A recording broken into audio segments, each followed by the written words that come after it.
اور اس کی سانسوں کو اپنی سانسوں میں مکس کیے جا رہا تھا۔ اس کی دھڑکنیں بہت تیز ہو گئیں، مقابل کو خود سے دور کرنے کی کوشش کرنے لگی۔ وہ اس کے سینے پر ہاتھ رکھی، جیسے ہی وہ اس سے الگ ہوا وہ گہرے گہرے سانس لیتے ہوئے کہنے لگی، آج کے بعد آپ نے میرے پاس آنے کی کوشش کی تو مجھ سے برا کوئی نہیں ہوگا۔ وہ پھر سے ہمیشہ کی طرح محض اسے دھمکی ہی دے سکی تھی۔ واپس گھر آنے تک وہ کافی زیادہ پریشان ہو گئی، سیدھا اپنے کمرے میں چلی گئی۔ کمرے میں آتے ہی وہ بہت زیادہ پریشان ہو گئی۔ وہ دامیر کی زندگی میں کسی قیمت پر شامل نہیں ہونا چاہتی تھی۔ اسے دامیر سے بہت زیادہ نفرت تھی۔ وہ تو دامیر کو دیکھنا بھی پسند نہیں کرتی تھی۔ کچھ سال پہلے اس کے بابا کا انتقال ہوا تو مرتے ہوئے انہوں نے اپنی بیٹی کا نکاح دامیر سے کروا دیا تھا۔ دامیر ہمیشہ سے اس سے بہت زیادہ محبت کرتا تھا، بہت ٹوٹ کر چاہتا تھا، مگر وہ دامیر کی زندگی میں شامل ہی نہیں ہونا چاہتی تھی۔ اگلی صبح ناشتے کی ٹیبل پر بیٹھی ہوئی تھی جب کامران صاحب کہنے لگے، بیٹا کیا ہوا ہے، اتنی زیادہ پریشان کیوں ہو؟ اس کی بات سن کر اس نے نگاہیں اٹھا کر اپنے تایا کی طرف دیکھا۔ نہیں تایا جان، کچھ بھی نہیں ہوا، وہ زبردستی چہرے پر مسکراہٹ سجاتے ہوئے بولی اور بار بار دامیر کو گھور کر دیکھ رہی تھی۔ دامیر مسکراتے ہوئے کہنے لگا، پوچھ لیں اس سے، شاید میرے خلاف اس نے کوئی آپ کو شکایت لگانی ہو۔ نوال نے گھور کر اسے دیکھا اور کامران صاحب کہنے لگے، بیٹا مت تنگ کیا کرو۔ اور نوال بیٹا، آپ کی جاب کیسی جا رہی ہے؟ بابا جان سارا دن وہاں ہاسپٹل میں بیٹھی رہتی ہے، کام شام تو یہ کرتی نہیں، وہاں پر مریض بیچارے مرتے رہ جاتے ہیں مگر یہ موبائل میں گم ہوتی ہے۔ دامیر کی بات سن کر اس کی آنکھیں پھیلی۔ تایا جان یہ جھوٹ بول رہا ہے، اپنے حصے کا کام یہ مجھ سے کرواتا ہے، کہتا ہے یہ میرا پیشنٹ ہے، اسے بھی دیکھ لو اسے بھی دیکھ لو، سارا دن ایک لمحے کے لیے بھی مجھے بیٹھنے نہیں دیتا۔ ایک دفعہ پھر سے دونوں کی لڑائی شروع ہو گئی۔ کامران صاحب نے نرمی سے دونوں کو خاموش کروایا۔ اسفا بیگم کہنے لگی، بیٹا کیا ہر وقت تم دونوں بچوں کی طرح جھگڑنے لگ جاتے ہو، کبھی تو خاموش ہو جایا کرو۔ اسفا کی بات سن کر وہ کہنے لگی، آپ کو پتا ہے تائی جان، ہمیشہ میرے ساتھ یہ یہی لڑتے جھگڑتا ہے، میں جا رہی ہوں، آج مجھے اس کے ساتھ بھی نہیں جانا، میں ڈرائیور کے ساتھ جاؤں گی۔ چلو ٹھیک ہے بیٹا۔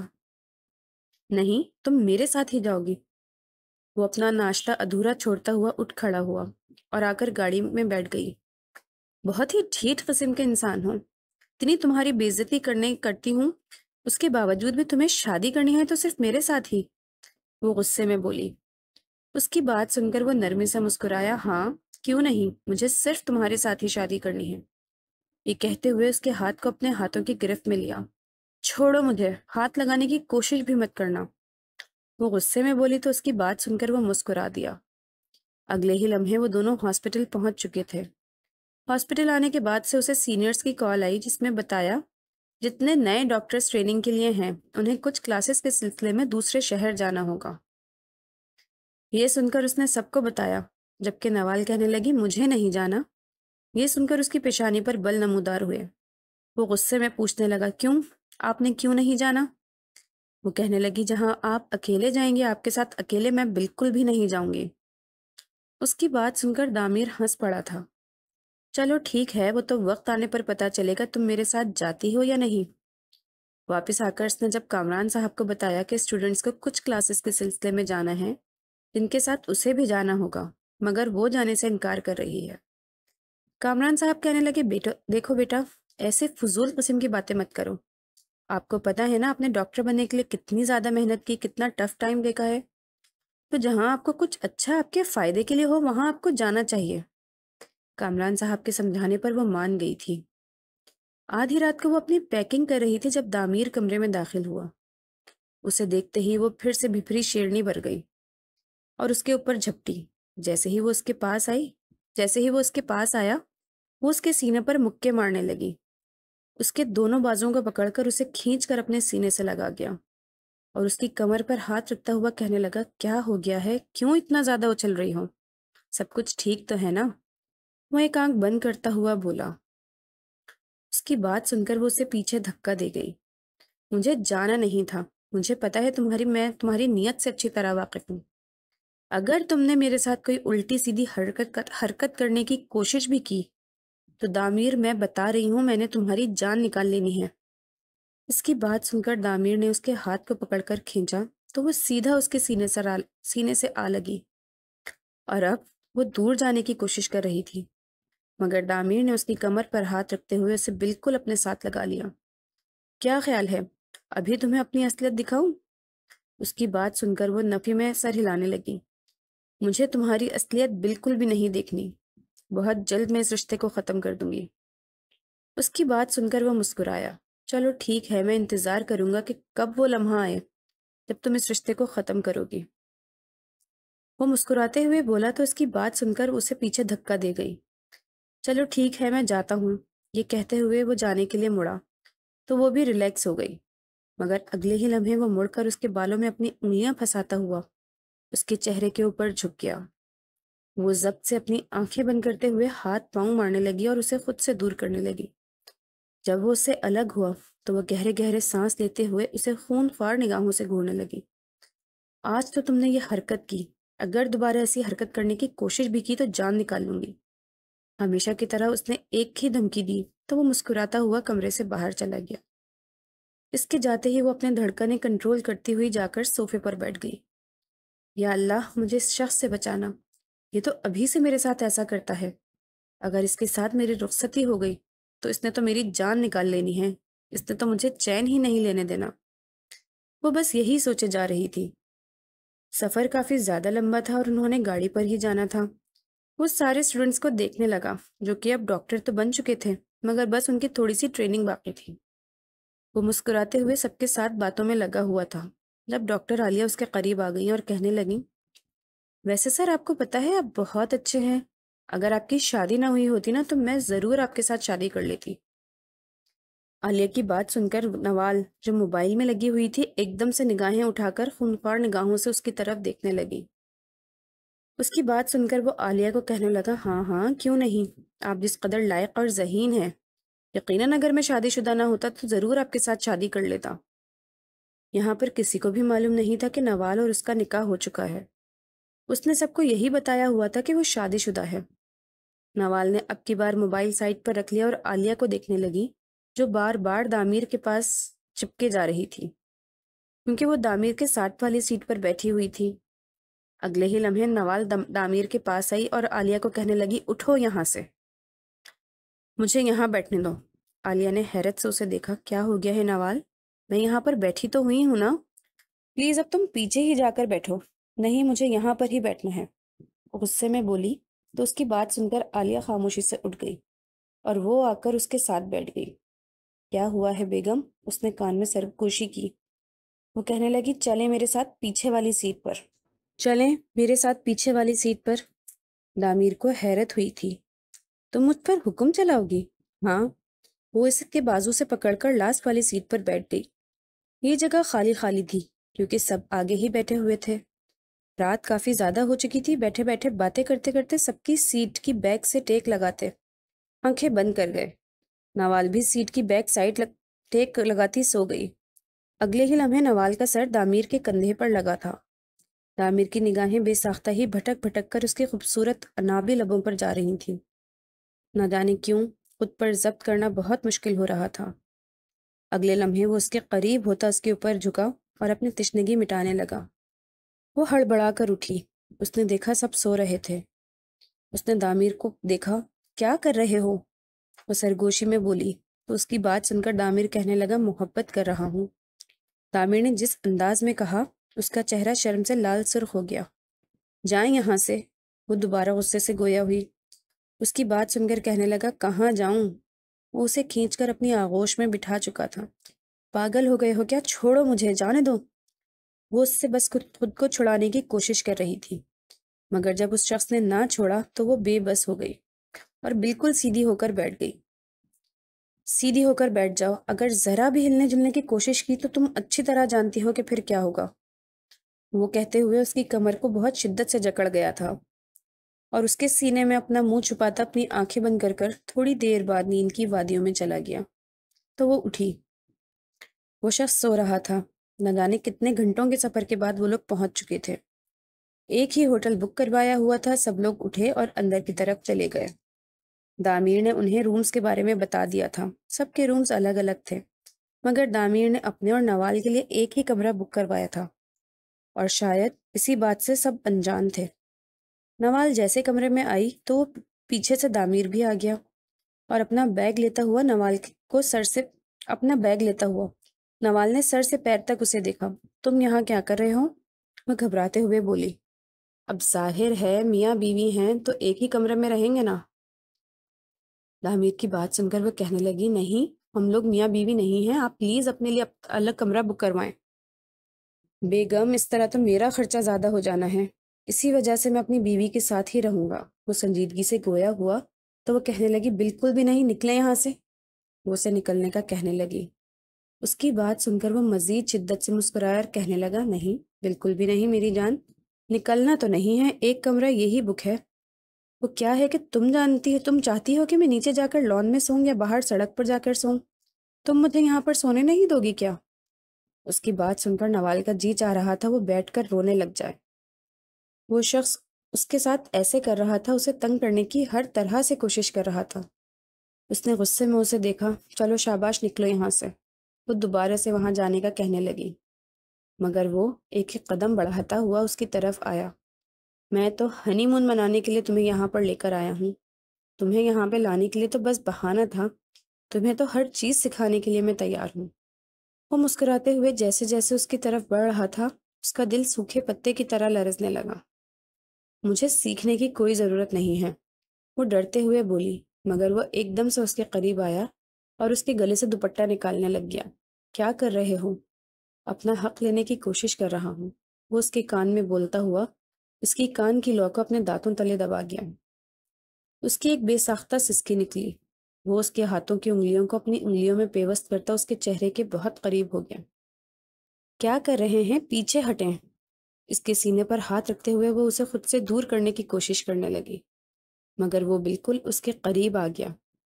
اگلے ہی لمحے اس کے اوپر جھکتا ہوا اس کے لبوں کو اپنی دسترس میں لے گیا۔ اس کے اوپر وہ جھکا ہوا تھا، اس سے زیادہ وہ کبھی آگے نہیں بڑھا تھا، مگر آج وہ اس کے ہاتھوں کی حرکتوں کو مسلسل اپنے وجود کے مختلف حصوں پر محسوس کرتی جی جان سے کپ کپا رہی تھی۔ اسے خود سے دور کرنے کی کوشش کرنے لگی اور بے ساختہ ہی اس کی آنکھوں میں نمی تیرنے لگی۔ اگلے ہی لمحے وہ اس سے الگ ہوا اور مسکراتے ہوئے کہنے لگا، میرا سامان تمہارے ہی کمرے میں ہے، لیکن میں تمہارے کمرے میں نہیں رہنے والا۔ یہ کہتے ہوئے وہ کمرے سے باہر چلا گیا۔ وہ اپنی دھڑکنیں کنٹرول کرتے ہوئے پیچھے بیٹھ گئی۔ یا اللہ، میں اس شخص کا کیا کروں؟ کیوں یہ میرے ساتھ ایسا کر رہا ہے؟ مجھے اس کے ساتھ نہیں رہنا، مجھے اس کے ساتھ زندگی نہیں گزارنی، اس کے باوجود بھی اتنی آسانی سے میرے اتنے قریب آنے کی کوشش کیوں کرتا ہے؟ میں کیا کروں؟ اپنے بالوں کو مٹھیوں میں دبوچے ہوئے بیٹھی ہوئی تھی۔ اگلے دن ان لوگوں کی کلاس تھی، وہ کلاس لینے چلے گئے۔ کلاس لینے کے بعد ان کو واپس آتے آتے کافی رات ہو گئی تھی۔ وہ ہوٹل کے نیچے بنے ہوئے پارک میں ہی آ کر سب بیٹھے اور آپس میں باتیں کرنے لگے۔ ہلکی ہلکی برف باری ہو رہی تھی، سب مسکرا رہے تھے۔ بے ساختہ ہی نوال کی نظر دامیر کی طرف گئی جو عالیہ کے ساتھ ہنس ہنس کر باتیں کر رہا تھا۔ دامیر کو یوں عالیہ کے ساتھ ہنستے دیکھ کر نہ جانے کیوں اسے بہت زیادہ جلن کا احساس ہونے لگا۔ آنکھیں چھوٹی کرتے ہوئے وہ اس شخص کو دیکھنے لگی۔ اگلے ہی لمحے وہ افضال کے ہاتھ کو پکڑ کر مسکراتے ہوئے کہنے لگی، افضال، تم تو بہت زیادہ اچھے ہو۔ وہ مسکراتے ہوئے بول رہی تھی، مگر نہ جانے کیوں اس شخص کو بہت زیادہ جلن کا احساس ہونے لگا۔ اسے یوں اس کے قریب دیکھ کر وہ ایک دم سے غصے میں اٹھا۔ یہاں پہ تم دونوں کیا کر رہے ہو؟ وہ غصے میں افضال کو دیکھتے ہوئے بولا تو افضال نے فوراً سے نوال کے ہاتھ سے اپنا ہاتھ چھڑایا۔ سب ایک دم سے ان کی طرف دیکھنے لگے۔ نوال بھی ایک دم سے کھڑی ہوئی۔ کیا ہو گیا سر، آپ کو اتنی زیادہ جلن کا احساس کیوں ہو رہا ہے؟ وہ آنکھیں دکھاتے ہوئے بولی، آپ کو ذرا شرم نہیں آتی؟ ایک دوسرے کے ہاتھوں میں ہاتھ ڈال کر بیٹھے ہوئے ہیں۔ اس نے اچھی خاصی نوال کی بے عزتی کر دی۔ نوال کا چہرہ بالکل شرمندگی کی وجہ سے سرخ ہو گیا تھا۔ وہ غصے میں سب کو اپنے اپنے کمروں میں جانے کا کہنے لگا۔ سب لوگ چلے گئے۔ نوال اسے دیکھنے لگی تو وہ بھی وہاں سے چلا گیا۔ نہ جانے کتنی دیر تک نوال وہاں پر کھڑی رہی۔ نہ جانے کیوں دامیر کا یوں سب کے سامنے اس کی بے عزتی کرنا اسے بہت برا لگا تھا۔ اس کے دل کو کچھ کچھ ہونے لگا۔ اس کی آنکھوں میں آنسو بہنے لگے۔ وہ وہیں ٹھنڈ میں بیٹھی ہوئی تھی اور دامیر واپس کمرے میں چلا گیا اور اس کی آنکھ لگ گئی، مگر آدھی رات کو نہ جانے کیوں عجیب سی اسے بے چینی ہوئی۔ وہ اس کے کمرے میں آیا تو وہ سامنے کمرے میں موجود نہیں تھی۔ یہ دیکھ کر وہ اور پریشان ہو گیا۔ وہ کسی اور کے کمرے میں نہیں جانا چاہتا تھا۔ وہ جانتا تھا نوال کسی کے ساتھ بھی اتنی زیادہ اٹیچ نہیں ہے جو کسی اور کے کمرے میں جاتی۔ اس وجہ سے وہ جلدی سے خود ہی نیچے کی طرف آیا۔ اس نے دیکھا تو وہ نیچے والے بنے ہوئے پارک میں برف پر بے ہوش پڑی ہوئی تھی۔ یہ دیکھ کر اس کے چہرے پر ہوائیاں اڑنے لگیں۔ نوال، نوال! فوراً سے وہ اس کی گال کو تھپ تھپانے لگا۔ نوال، آنکھیں کھولو، نوال! کیا ہوا ہے تمہیں؟ نہ جانے کیوں اس کے دل کو کچھ ہو رہا تھا۔ وہ نوال سے بے انتہا محبت کرتا تھا۔ اب اسے احساس ہوا تھا کہ اسے یوں سب کے سامنے نوال کی اتنی زیادہ بے عزتی نہیں کرنی چاہیے تھی۔ اسے لے کر فوراً سے اوپر آ گیا اور لا کر اسے کمرے میں لٹایا۔ اس کے ہاتھوں کو تھپکنے لگا۔ کمرے میں اس نے فل ہیٹر بھی آن کر دیا، مگر نوال کو ہوش نہیں آ رہا تھا۔ نوال، پلیز آنکھیں کھولو نوال!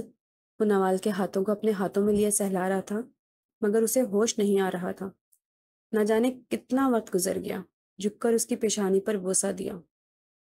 نوال، اس کی سانسیں اکھڑنے لگی تھی۔ اگلے ہی لمحے وہ اس کے اوپر جھکتا ہوا اس کی سانسوں میں اپنی سانسیں گھولنے لگا۔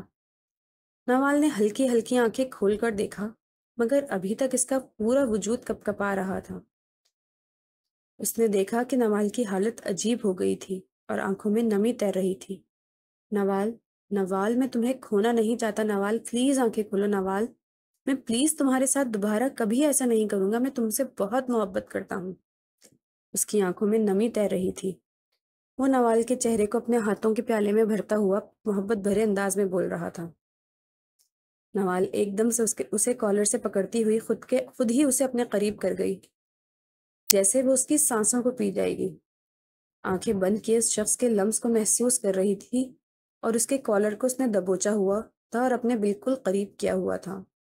وہ دونوں ایک دوسرے کے قریب ہونے لگے اور دونوں ہی مدہوشی میں چلے گئے۔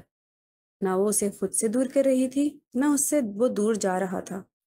نوال کو عجیب سا خوف محسوس ہوا۔ جس طرح اس نے ڈانٹا تھا، نوال کو لگا شاید وہ اس سے نفرت کرتا ہے اور اس کے ساتھ کسی وجہ سے ایسا کر رہا ہے۔ اس نے اپنی شرٹ کو اتار کر دور پھینکا۔ اس کے ہاتھوں کی انگلیوں میں اپنی انگلیاں پیوست کرتا ہوا اس کے گردن کے اوپر جھکا تو وہ اس کے بالوں کو مٹھیوں میں دبوچے خود سے دور کرنے کی کوشش کرنے لگی، مگر اس شخص کی شدتیں تھیں جو بڑھتی جا رہی تھیں۔ جیسے جیسے رات قطرہ قطرہ بھیگ رہی تھی، وہ دونوں ایک دوسرے میں گم ہوتے جا رہے تھے۔ وہ اس پر اپنی محبت کی بارش کیے جا رہا تھا۔ اس کے سینے پر سر رکھے وہ آنکھیں بند کیے سو رہی تھی اور وہ شخص ابھی تک جاگ رہا تھا۔ جس قدر اس نے سکون محسوس کیا تھا، زندگی میں اسے کبھی ویسا سکون نہیں ملا۔ دھیرے دھیرے اس کے بالوں میں ہاتھ پھیرنے لگا اور اس کے ہاتھ کو اپنے ہاتھ میں پکڑتے ہوئے لبوں سے لگا لیا۔ وہ ابھی تک نیند کی وادیوں میں تھی۔ صبح جیسے ہی اس کی آنکھ کھلی، اس نے خود کو کسی مضبوط بازوؤں کے حصار میں پایا۔ وہ جھٹ سے اٹھنے لگی، مگر دامیر نے اسے مزید خود میں بھینچ لیا۔ چھوڑو مجھے، وہ گھبراتے ہوئے بولی۔ رات کا ایک ایک لمحہ اس کی آنکھ کے سامنے گھومنے لگ گیا۔ دامیر نے ایک دم سے آنکھیں کھولی، اسے نیچے کرتا اس کے اوپر جھکتا ہوا کہنے لگا، کہاں بھاگنے کی کوشش کر رہی ہو؟ تم نے رات کو میری بے ہوشی کا فائدہ اٹھایا؟ وہ کانپتی ہوئی آواز میں کہنے لگی۔ اس کی بات سن کر دامیر کے لبوں پر گہری مسکراہٹ بکھری۔ میری جان، میں نے تو آپ کی بے ہوشی کا فائدہ نہیں اٹھایا، میں تو بس آپ کی جان بچانے کی کوشش کر رہا تھا، مگر میرے کالر کو دبوچ کر آپ نے مجھے اپنے قریب کیا تھا، اس وجہ سے میں بھی مجبور ہو گیا ہر حد پار کرنے کے لیے۔ اس کے نیچے والے لب کو دھیرے دھیرے سہلاتے ہوئے بول رہا تھا، پیچھے ہٹو۔ کیوں میری جان؟ بالکل بھی پیچھے ہٹنے کو دل نہیں کر رہا۔ باہر ٹھنڈ بہت زیادہ ہو رہی ہے اور میرے اندر آگ لگی ہوئی ہے۔ وہ اس کی آنکھوں میں دیکھتے ہوئے بولا تو اس کا دل بہت شدت سے دھڑکنے لگا۔ کیا فضول باتیں کر رہے ہو؟ مگر وہ ایک دفعہ پھر سے اس کے لبوں کے اوپر جھک گیا۔ وہ اس کے بالوں کو پکڑے خود سے دور کرنے کی کوشش کرنے لگی اور اس کی کمر پر ناخن مارنے لگی، مگر وہ اس پر اپنی شدتیں لٹائے جا رہا تھا۔ ایک دفعہ پھر سے وہ اس پر تمام طرح جتا گیا۔ میں تمہارے بارے میں جا کر تایا جان کو بتاؤں گی۔ کیا بتاؤ گی تم؟ کہ تم کالر سے پکڑ کر اپنے شوہر کو قریب کر لیا تھا اور اس کے تمام تر جذبات کو بھڑکا گئی تھی، اور پھر اس نے اپنے تمام حقوق وصول کر لیا۔ وہ اسے تھوڑی سے پکڑ کر بولا۔ اس کی بات سن کر وہ کہنے لگی، پیچھے ہٹو۔ اس کے سینے پر ہاتھ رکھتے ہوئے اس نے پیچھے کیا، مگر وہ اس کو دیکھنے لگا۔ اور اگلے ہی لمحے اسے اپنے حصار میں لے گیا۔ نوال بھی اپنا سر اس کے سینے پر ٹکا گئی۔ میں ایسے اپنی زندگی کی شروعات نہیں کرنا چاہتی تھی۔ میں چاہتی تھی میں دلہن بن کر تمہارے کمرے میں آؤں، پورا کمرہ خوبصورتی سے سجا ہو، تب تم مجھ پر ایسے حق جتاؤ۔ اس کی باتیں سن کر اس شخص کو حیرت ہوئی تھی۔ لیکن تم تو کہتی تھی تمہیں مجھ سے نفرت ہے، تم میری زندگی میں شامل نہیں ہونا چاہتی۔ اس کی بات سن کر وہ کہنے لگی، ہاں، اس وجہ سے کہتی تھی کیونکہ مجھے ڈر لگتا تھا کہ شاید تم مجھ سے محبت نہیں کرتے، اسی وجہ سے میں اپنی محبت کو نفرت میں چھپانے کی کوشش کرتی تھی۔ مجھے لگتا تھا تمہارے پیچھے اتنی زیادہ لڑکیاں گھومتی ہیں، اور میں اتنی زیادہ حسین بھی نہیں، مگر شاید ان میں سے اور تم شاید ان میں سے کسی سے محبت کرتے ہو، تم مجھ سے شادی نہیں کرو گے۔ تم نے تایا کے کہنے پر زبردستی میرے ساتھ نکاح کیا تھا۔ اس کی بات سن کر وہ کہنے لگا، پاگل، ایسی باتیں کیوں کر رہی ہو؟ تم جب سے میرے نکاح میں آئی ہو تب سے میں نے تمہارے علاوہ کسی اور کے بارے میں سوچا تک نہیں۔ میں تم سے بہت زیادہ محبت کرنے لگا ہوں۔ وہ دونوں جو ہر وقت ہی جھگڑتے تھے، ایک دوسرے سے لڑتے تھے، مگر آج پہلی دفعہ ایک دوسرے کی باہوں کے حصار میں کھوئے ہوئے ایک دوسرے سے اپنی محبت کا اظہار کر رہے تھے۔ باقی کے لمحات جو انہوں نے ایک ساتھ گزارے تھے وہ بہت حسین تھے۔ واپسی پر وہ گاڑی میں اس کے کندھے پر سر رکھ کر سو رہی تھی، مگر نہ جانے کیوں اس کا دل بہت زیادہ گھبرا رہا تھا۔ وہ بالکل اس کے ساتھ چپک کر بیٹھی ہوئی تھی۔ اچانک اس نے اپنی آنکھیں کھولیں اور اسے دیکھنے لگی۔ مجھے نا بہت زیادہ ڈر لگ رہا ہے۔ اس کے ہاتھ کو اپنی ہاتھ کی گرفت میں لیتے ہوئے وہ بولی تھی۔ کیوں ڈر لگ رہا ہے؟ وہ آہستگی سے اس کی گال کو چلاتے ہوئے بولا۔ پتہ نہیں کیوں، لیکن ایسا لگ رہا ہے جیسے بہت کچھ غلط ہونے والا ہے۔ اس کی بات سن کر وہ کہنے لگا، نوال، تم بس فضول سوچ رہی ہو، کچھ نہیں ہوتا، بس ریلیکس ہو کے بیٹھو۔ وہ دھیرے دھیرے اس کے گال کو سلاتے ہوئے بولا تو وہ اس کے سینے میں اپنا منہ چھپا گئی، بالکل آ کر اس کی آغوش میں بیٹھ کر۔ اچھا ٹھیک ہے، بیٹھو، میں تھوڑی دیر میں آتا ہوں۔ کہاں جا رہے ہو؟ بس آگے والی سیٹ پر جا رہا ہوں، مجھے ڈرائیور سے کچھ بات کرنی ہے۔ نہیں نا، پلیز تم یہاں پر ہی بیٹھو، بعد میں بات کر لینا۔ دیکھو، مجھے ڈرائیور سے تھوڑی بات کرنی ہے، ہم جہاں بھی گئے ہیں اسی گاڑی پر گئے ہیں، تو اب میں نہیں جانتا کہ دوبارہ میرے پاس ٹائم ہو یا نہ ہو، مجھے رینٹ وغیرہ کے بارے میں بات کرنی ہے، پلیز۔ وہ نرمی سے بولا اور آگے کی طرف چلا گیا۔ وہ موبائل نکالتی ہینڈ فری لگا کر بیٹھ گئی، آنکھیں بند کی ہوئی تھیں۔ وہ آ کے ڈرائیور سے بات کر رہا تھا۔ وہ دونوں گفتگو میں مگن تھے جب سامنے بہت تیزی سے ٹرک آ رہا تھا اور اگلے ہی لمحے ایک ایکسیڈنٹ ہوا۔ اس کے بعد صرف اپنے ارد گرد ایمبولینس کی آوازیں ہی سنائی دیتی رہیں۔ نوال کی پیشانی سے خون بہہ رہا تھا۔ بمشکل اس نے اپنی آنکھیں کھولیں اور دیکھنے کی کوشش کرنے لگی۔ اسے بس اتنا یاد تھا کہ اسے اسٹریچر پر ڈالا گیا تھا۔ اس کے بعد اسے کوئی ہوش نہ رہا۔ نہ جانے کتنے دنوں کے بعد جب اسے ہوش آیا تو وہ اسٹریچر پر پڑی ہوئی تھی۔ اس کے وجود پر بہت زیادہ زخم تھے۔ پاس ہی اس کی تائی جان بیٹھی ہوئی تھی۔ اپنی تائی کو دیکھتے ہی اس نے بمشکل اپنی آنکھیں کھولیں۔ دامیر کہاں ہے؟ وہ دامیر کے بارے میں پوچھ رہی تھی، مگر وہ خاموش بیٹھی رہیں۔ اسے ہوش آتا تو وہ دامیر کے بارے میں ہی سوال کرتی۔ دامیر، میرا دامیر کہاں ہے؟ کامران صاحب اور اس کی تائی جان دونوں بہت زیادہ پریشان تھے۔ نہ جانے کتنے دنوں کے بعد اسے اس حد تک ہوش آیا تو وہ کہنے لگی، دامیر کہاں ہے؟ ان لوگوں کے چہرے پر مایوسی چھائی ہوئی تھی۔ میں نے پوچھا، دامیر کہاں ہے؟ وہ روتے ہوئے تایا جان سے کہنے لگی، بیٹا ڈاکٹر اس کے بارے میں ابھی کچھ بھی نہیں بتا رہے، اسے بہت زیادہ چوٹیں لگی ہیں کیونکہ وہ بالکل آگے تھا، فرنٹ سیٹ پر، آپ لوگ تو پیچھے تھے۔ کچھ لوگ ہیں جن کی جان نہیں بچ سکی، صرف 5-6 ایسے لوگ ہیں جن کی جان بچی ہے، جن میں تم ہو، دامیر ہے اور 2-3 اور ڈاکٹرز ہیں۔ یہ سن کر وہ بہت شدت سے رونے لگی۔ بیٹا، پریشان ہونے کی ضرورت نہیں ہے، ریلیکس ہو جاؤ۔